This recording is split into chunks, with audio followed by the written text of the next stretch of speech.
Assalamualaikum warahmatullahi wabarakatuh. Perkenalkan, nama saya Ahmad Ainur Rafiq. Saya dari Biologi UIN Sunan Ampel Surabaya dengan nomor induk mahasiswa H91219035.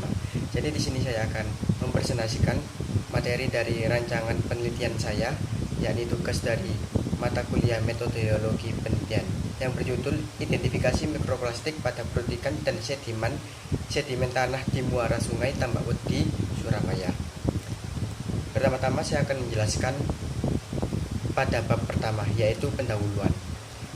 Pada pendahuluan terdapat latar belakang, yang dimana latar belakang ini disebabkan oleh pencemaran air yang terdapat di kota-kota di Indonesia. Ini digolongkan mempunyai dampak yang negatif kepada makhluk hidup.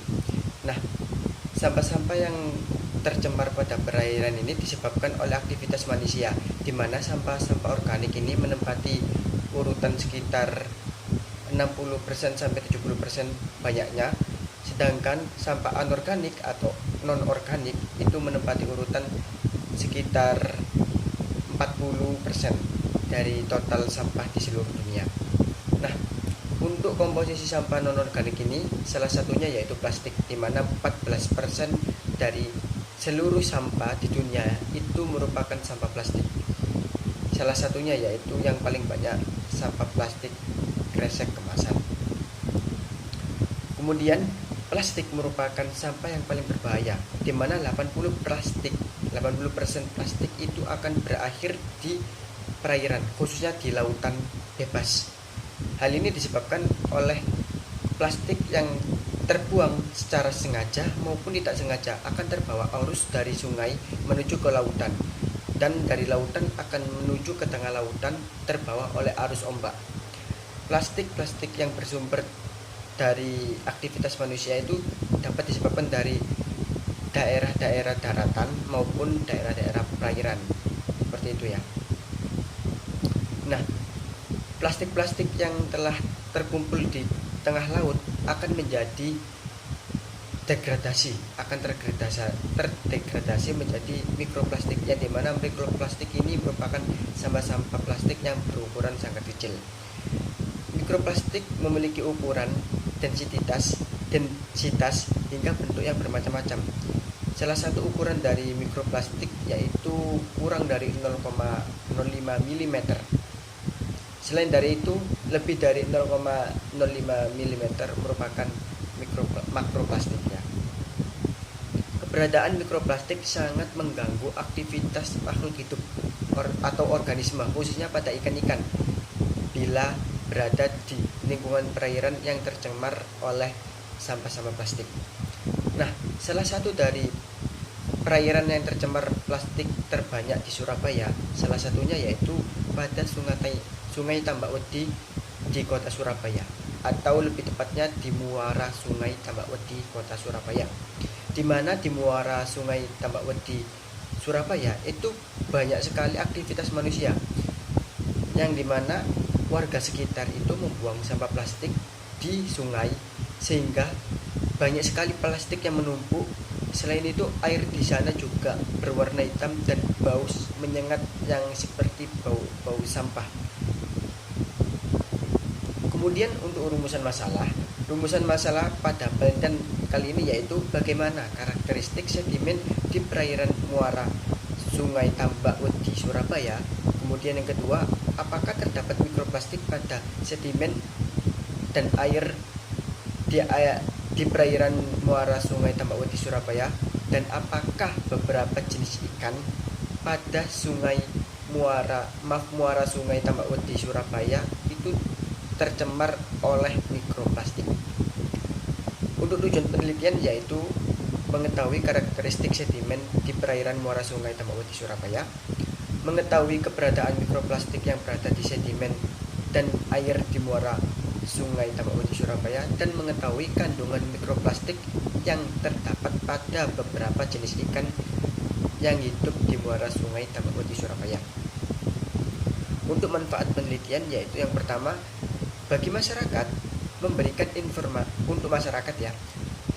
informasi keberadaan mikroplastik, sehingga informasi ini akan berguna bagi masyarakat dan membuat masyarakat itu sadar akan bahaya mikroplastik dan membuat masyarakat menghentikan pembuangan sampah plastik di sungai-sungai atau perairan sekitarnya.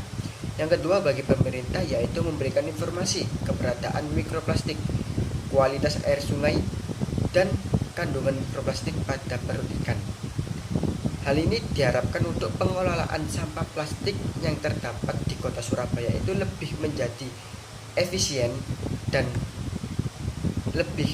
kualitasnya lebih ditingkatkan, sehingga parameter air di sungai-sungai di kota Surabaya itu menjadi baik kualitasnya.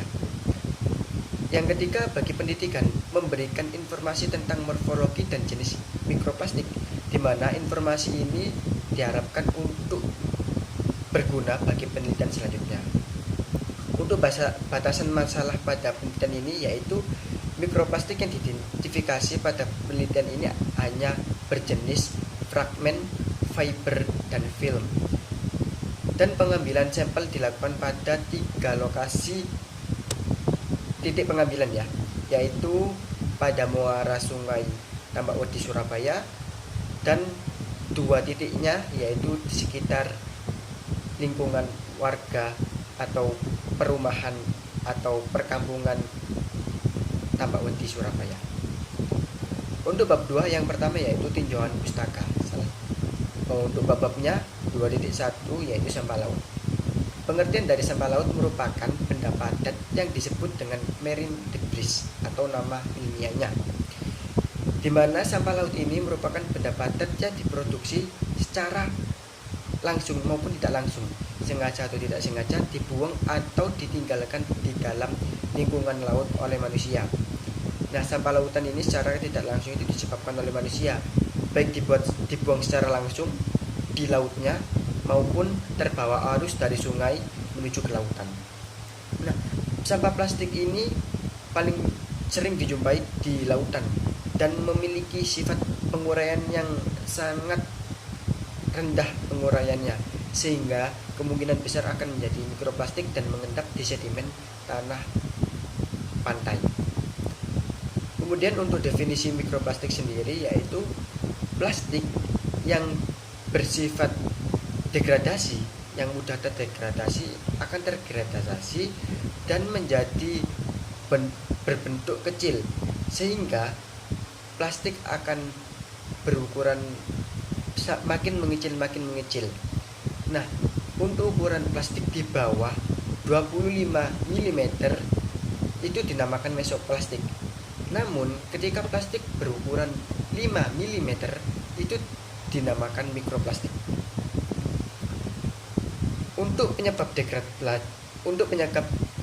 penyebab degradasi plastik disebabkan oleh radiasi sinar UV oleh sinar matahari dan beberapa pengaruh mekanis seperti angin, gelombang laut, gigitan dari hewan, dan aktivitas manusia yang menjadikan plastik ini hancur menjadi berkeping-keping. Untuk plastik atau mikroplastik sendiri itu memiliki beberapa bentuk. Salah satunya yaitu fiber atau jenis filamen, di mana fiber ini berasal dari pemukiman penduduk yang berada di sekitar pesisir. Biasanya mikroplastik berbentuk fiber ini disebabkan oleh tali temali atau pakaian atau pancing yang terbuang oleh nelayan. Kemudian mikroplastik yang berbentuk film, yaitu mikroplastik yang berasal dari kantong plastik yang biasa kita gunakan, di mana kantong plastik ini memiliki densitas yang rendah sehingga mudah untuk diuraikan. Kemudian dampak dari mikroplastik sendiri yaitu berpotensi menjadi toksik atau racun pada tubuh, kemudian menghambat pertumbuhan, menghambat produksi, menurunkan kadar hormon steroid, dan mempengaruhi enzim. Kemudian sedimen. Pengertian sedimen yaitu merupakan partikel yang bersumber dari bebatuan, di mana sedimen ini juga dapat berasal dari sisa-sisa mikroorganisme atau organisme yang telah mati. Sedimentasi merupakan proses mengendapnya sedimen dengan bentuk butiran yang berasal dari daratan dan berakhir ke dalam lautan karena terbawa oleh arus ombak yang terdapat di mulut pantai. Untuk bab 3 atau metode penelitian yaitu rancangan penelitian, di mana rancangan penelitian ini berbentuk deskripsi kuantitatif menggunakan RAK atau rancangan acak kelompok.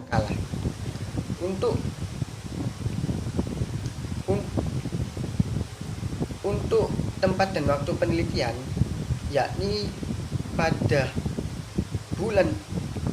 sekitar bulan Januari atau bulan September yang saya akan lakukan ya ketika saya sudah mengerjakan skripsi antara September atau di Januari semester 7 atau semester 8, di mana dilakukan pada 3 stasiun berbeda di muara sungai Tambak-Wedi, Surabaya.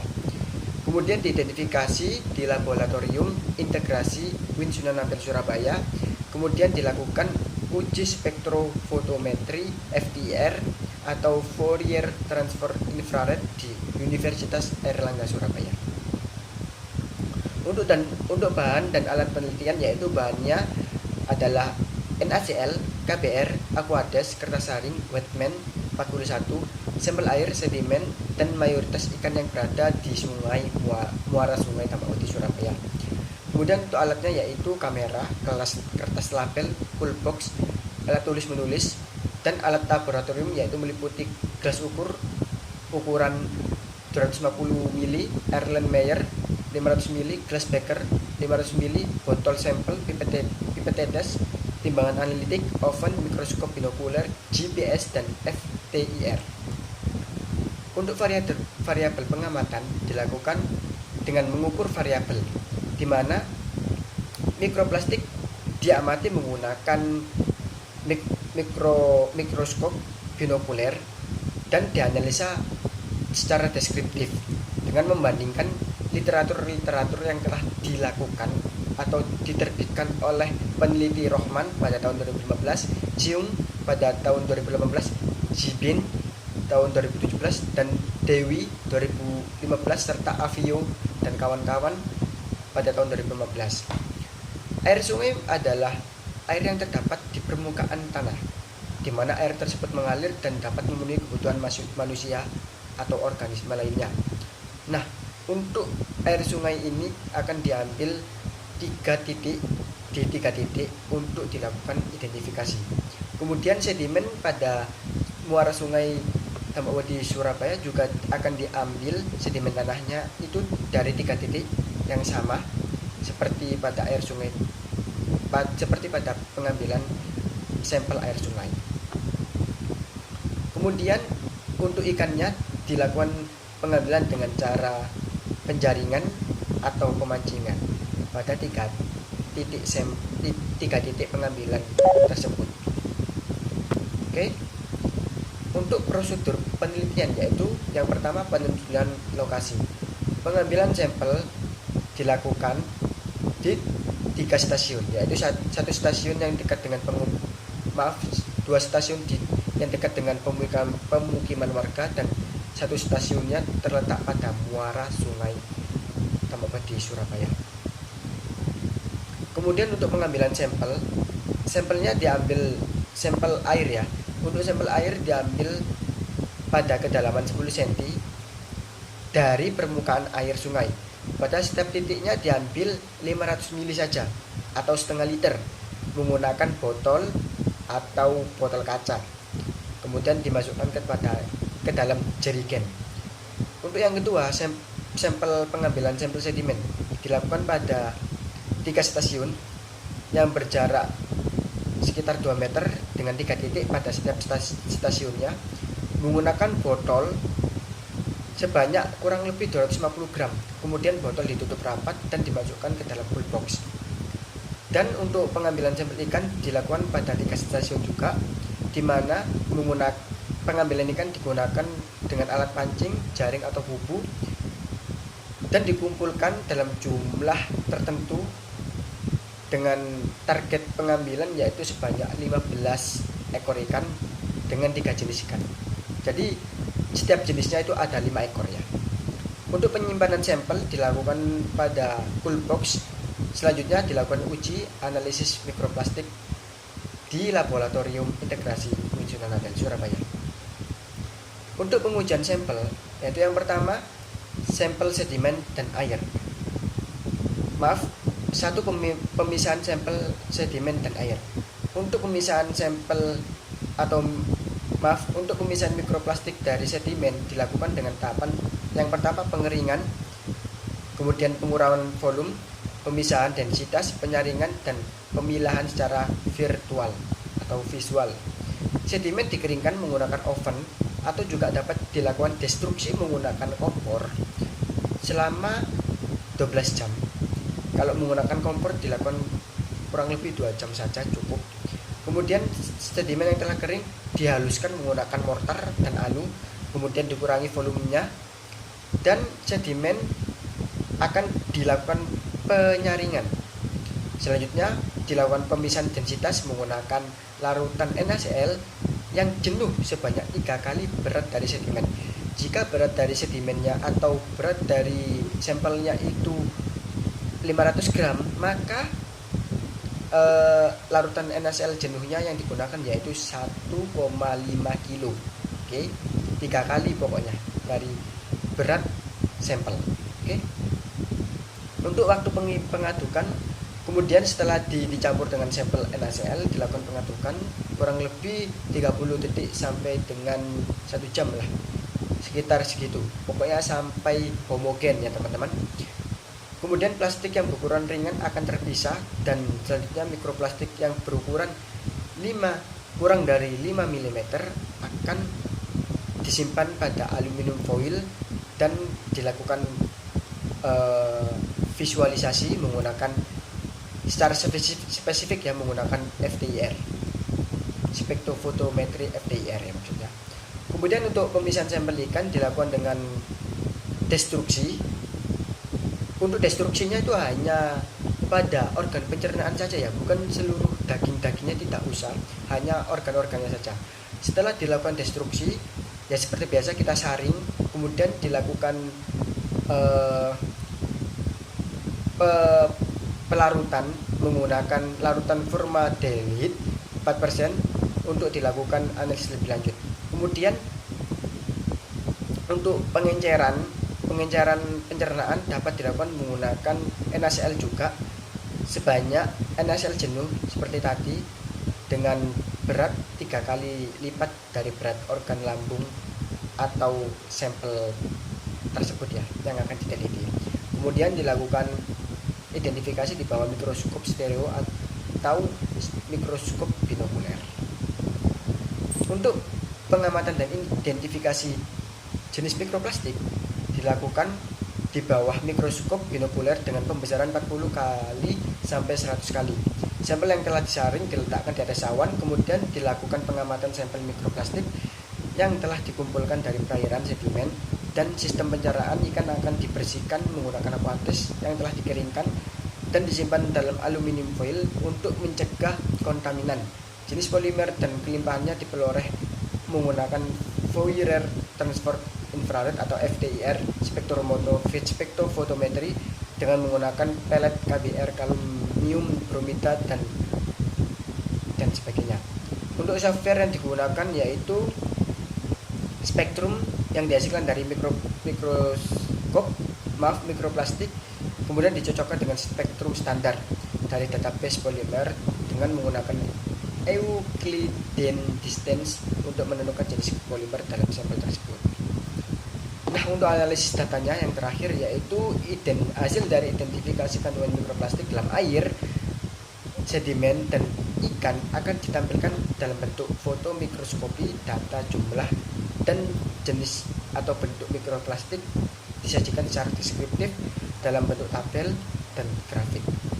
Oke, terima kasih teman-teman telah menyimak video dari saya. Terima kasih dari teman-teman dan dosen-dosen saya yang telah memberikan saya kesempatan untuk mempresentasikan materi rancangan penelitian saya untuk kedepannya. Terima kasih saya ucapkan dan mohon maaf bila ada kekurangan dari penyampaian saya. Wassalamualaikum warahmatullahi wabarakatuh.